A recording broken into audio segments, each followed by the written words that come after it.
작성해 줬다. 또 돈 갚겠다는 문자를 계속 보내왔다라고 하는데 이게 그나마 다행으로 보여서 그 시효를 중단하는 민사적으로 시효 중단하는 승인으로 인정되지 않을까 싶습니다. 그래서 이제라도 민사적인 조치라도 취하시는 게 좋지 않을까 싶긴 합니다. 네. 형사적으로는 공소시효가 지났을 가능성이 매우 높지만 민사적으로는 지금 중간에 갚겠다는 문자라든지 이런 것들이 있기 때문에 공정증서 작성도 있고요. 공정증서도 있었고 이래서 민사적으로는 충분히 가능하다 이런 말씀이었습니다. 참 근데 이게 문제는 돈도 돈이지만 10년간 이걸 신경 쓰면서 그러니까요. 계속 속고 기다리고 이 과정이 정말 피말리는 과정이고 속에 썩어 문드러지는 거거든요. 그래서 정말 이거는 사기 피해가 이래서 힘든 거거든요. 사람에 대한 배신감. 그러게요. 내가 왜 줬을까 뭐 이런 후회. 좀 사람을 믿어서 좀 봐주면 또 어기고 그런 과정을 10년을 해온 겁니다. 이런 사건을 보면 이게 참 뭐랄까요, 우리 주변에 흔히 있는 사건들 같아요. 정말 많죠. 지인들한테. 네, 변호사님 혹시 뭐 직간접적으로 겪으신 이런 경우 저도 뭐 간접적으로는 많이 봅니다. 이렇게 뭐 명절 때 가면은 돈 이렇게 띄인 분들이 그렇죠. 묻는데요. 참 딱하죠. 왜 주셨을까 싶기도 하고 저는 사실 대여금 지난 시간에는 뭐 말씀드릴 틈이 없었는데 대여금을 개인 간에 거래하실 때는 사실은 그 돈 극단적으로 정말 등려처럼 줘도 아깝지 않을 관계에서 주신다고 마음먹으셔야 될 것 같아요. 그런 정도 되지 않고서는 또 정말 이런 피해가 그 당시 금전뿐 아니라 아까 말씀하신 것처럼 계속 쏟거든요. 언제 줄게. 그리고 이게 피해자분들을 보시면 다들 이렇게 좀 마음이 약하거나 사람이 좋아서 우리가 보면은 저 완전 사기치고 지금 속이고 있는데 그냥 또 믿고 기다리고 계속 이렇게 혼자 마음 상해하고 그런 모습을 보면은 좀 미리 초기에 좀 단호하게 법적 조치를 취하는 게 필요하다. 그런 생각이 좀 들더라고요. 정확히 뭐 계약서라도 쓰고 사용증 쓰고 해야 될 텐데요. 마음 약한 분들이 그렇게 잘 못하시거든요.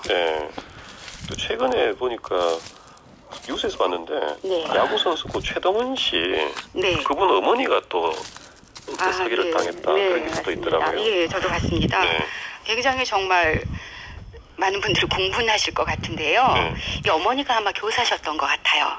젊으실 때 그래가지고 복지관 같은 데서 자원봉사 활동을 하시면서 뭐 한글도 가르치시고 그랬는데 이 어머님께 의도적으로 어느 장모 씨라는 여인이 접근을 합니다.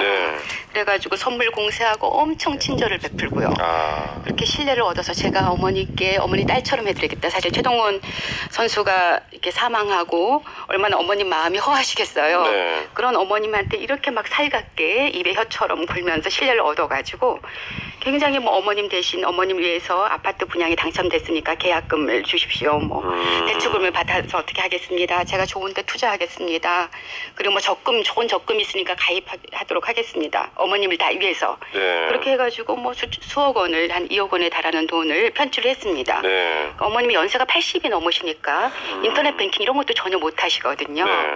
근데 이 사람이 처음에 접근하면서 본인도 대학 교수고 뭐 하여튼 대학 교수 부부다. 그리고 굉장히 뭐 자산가이고 투자도 잘하는 사람처럼 얘기했는데 실상 보니까 뭐 대학 교수라는 것도 재판 과정에서 거짓인 게 발각이 됐고요. 개인회생 절차를 받는 이런 신용불량자였던 거죠. 그렇군요.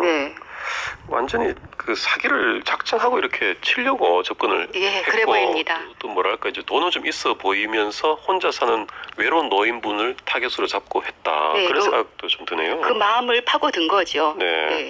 재판이 열렸습니까? 재판이 다행히 열렸는데요. 이 사건은 사실 2018년 10월에 경찰에 고소장이 접수되었던 사건입니다. 근데 올해 1월에 그 사기 등 혐의로 징역 1년 10개월이 선고되었고요. 법정 구속이 되었습니다. 법정 구속까지 됐군요. 아마 굉장히 이게 뭐 편취 금액도 꽤 많고 기망도 굉장히 좀 악의적이고요. 또 동종 전과가 있는지 모르겠습니다만 보통 법정 구속되는 경우에는 전과가 있다거나 뭐 피해금을 향후 더 변제할 능력이나 뭐 가능성이 없는 경우에 법정 구속을 하기 때문에 이 경우 중 어디에 해당되지 않나 생각됩니다. 그리고 1심에서 법정 구속했다는 것은 이제 항소심에서 좀 뭐랄까요, 이렇게 선처를 받아라, 돈 갚고 선처를 받아라 이런 취지 같은데 아마 1심 기간 동안에 굉장히 뭐랄까요, 이렇게 진실된 모습을 안 보이고 약간 이렇게 좀 계속 변명을 하지 않았을까 싶은데요. 그런 모습 때문에 이렇게 법정 구속됐을 것 같은데 혹시 뭐 법정에서 뭐라고 변명을? 법정에서도 사실은 이런 본인 사기 범죄의 대표적으로 항상 그런 변수가 있습니다만 절대 사기 인정을 하지 않습니다. 이 사건도 뭐 수사기관에서도 계속 뭐 투자 용도로 썼다, 뭐 피해자를 위해서 했다, 그럴 마음이 없었다, 이렇게 뭐 사기 칠 마음 없었다라고 했는데요. 실상은 수사 결과 밝혀진 것으로는 개인적인 본인 뭐 부채 갚는 거라든가 주식 투자에 사용했고 큰 손실까지 봤습니다. 본인 재정 상태 아까 말씀드린 것처럼 다 속였고요. 그러니까 이런 것들이 피고인 뭐 투자 명목이니 본인은 뭐 변제 의사 능력 있었니 이런 말을 했음에도 불구하고 법원에서는 이렇게 이 신용 개인 회생 절차 중이라는 걸 알았다면은 이 어머님께서 아무리 뭐 친절한 사람이라도 이렇게 그 돈을 쉽게 주지는 않았을 것이다. 그리고 이런 것들이 피해자의 그 변명을 배척하는 자료로 인정되었다고 봅니다. 그런데 제가 보기에도 이 사람이 이제 뭐 사기를 친 과정도 물론 나쁩니다만 그 이후에 뭐 반성 이런 게 전혀 없고 심지어 뭐 내가 투자를 잘 하려고 했는데 왜 이렇게 됐다 이런 식으로 변명을 하는 거 보니까 이게 더 좀 화가 나는 부분인 것 같아요. 그러니까 이 어머님은 얼마나 힘드셨겠어요. 돈도 따지고 재판 그 3년 되는 동안에도 그렇게 계속 거짓말하는 거에 대해서 응대를 해야 되니까요. 그리고 여기에 좀 눈길이 가는 게 아까 2018년 10월에 경찰에 고소를 하셨다고 했잖아요. 근데 1심 판결이 난 게 이제 3년 만에 겨우 났단 말이죠. 네, 3년이 넘었죠. 3년, 3년이 넘었습니다. 왜 이렇게 오래 걸렸을까요? 사실은 사기 사건이 절도 같은 거는 정말 피해를 당한 거잖아요. 자기도 모르는데 사기 같은 경우에는 보통 이렇게 일대 대여금 같은 건 지인 사이에 일어납니다. 지인 사이에 일어나다 보니까 처음에는 어머님이 정말 말도 못하고 주위에 알리지도 못하고 혼자 해결하려고 하셨다고 해요. 남들 보기에는 친한 사이였은 걸로 보이니까. 그래서 직접 고소장 쓰고 그 80 넘은 어르신이 고소장도 쓰고 피해 증거를 찾는다고 고생하셨다고 합니다.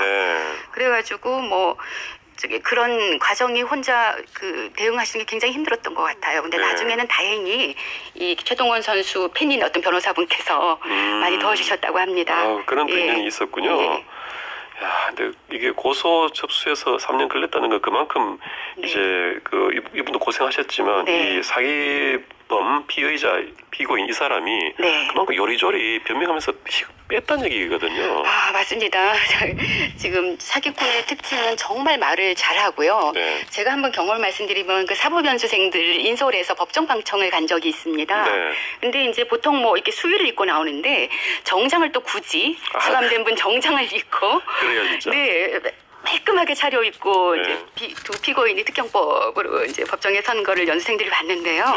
연수생들이 그 법정 방청을 한 후에 소감을 말하는데 너무 점잖아 보이고 말을 너무 잘하는데 저렇게 이게 법정 그 방청 과정에선 정가도 있고 피해액도 어마어마한데 정말 그냥 길 가다가 저렇게 만나면 본인들도 당할 것 같다 이런 얘기를 하더라고요. 연수생들이. 그런 것처럼 말도 잘하고 또 그 말이 그럴싸하고 허황되지 않고 사기는 사실은 그 미래에 대한 거를 예측하는 거기 때문에 그럴싸하게 변명을 잘 해야 되거든요.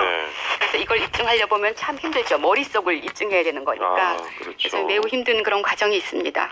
이 사건에서도 보면요, 이제 혼자 사는 노인분한테 의도적으로 접근한 것처럼 보이는데요. 처음에 와서 막 되게 이렇게 이유 없이 잘 해주면서 마음을 얻었잖아요. 그 과정에서 사람의 마음이 갈 수밖에 없는데 이제 그 과정에서 마음이 무장해제됐고 끄떡을 터서 이제 돈을 이렇게 편취해버린 건데 이렇게 이유 없이 다가와서 잘해주면 또 마음이 가기도 가지만 또 경계를 하기도 해야 되는 면도 있는 것 같아요. 그렇습니다. 당연히 경계를 해야 되는데 사람이 그게 쉽지가 않거든요. 그렇게 알 거였으면 이렇게 가지는 않을 텐데 그럼에도 불구하고 이런 사례들을 보시고 이유 없이 가까이 오는 사람, 친절을 베푸는 사람에서 한 번쯤은 경계하시고 어떤 금전적인 얘기를 할 때는 늘 좀 이렇게 선을 그으시는 게 좋을 것 같습니다. 그리고 불가피하게 어떤 금전 거래를 하게 되신다면 반드시 계약서를 쓰시고요. 또 연세 있으신 분들은 주변 뭐 자식분들한테도 꼭 얘기를 하셔서 좀 조언을 구하시는 게 좋을 것 같습니다. 그리고 이제 저한테 뭐 돈을 빌리러 왔다면 뭐 그런 사람 없었습니다만 제가 안 빌려줄 것 같았는지 돈을 빌리러 왔다면 솔직히 이 사람들이 뭐 은행이라든지 아니면 제2금융권 심지어 뭐 사채업자라든지 네. 그쪽에서 빌릴 수 있을 텐데 다 안 되니까 왔다는 얘기니까 그렇죠. 얼마나 이 사람이 이제 궁하고 네. 돈 빌릴 게 없다는 얘기겠어요. 네. 그러면 빌려주면 안 되는 거죠. 그게 상식이죠. 네. 상식이고 객관적으로 보면 그렇죠. 네. 나중에 보면 그렇고 예. 그럼에도 속는 거죠. 네, 참 그렇습니다. 자, 사기죄를 비롯해서 형사사건 또 형법에 대한 상담과 문의가 필요하시면 짧은 문자 50원 긴 문자 100원에 문자샵 1045 혹은 반디앱으로 사연 보내주세요. 사연 기다리는 동안 노래 한 곡 듣겠습니다. 이승헌의 물어본다.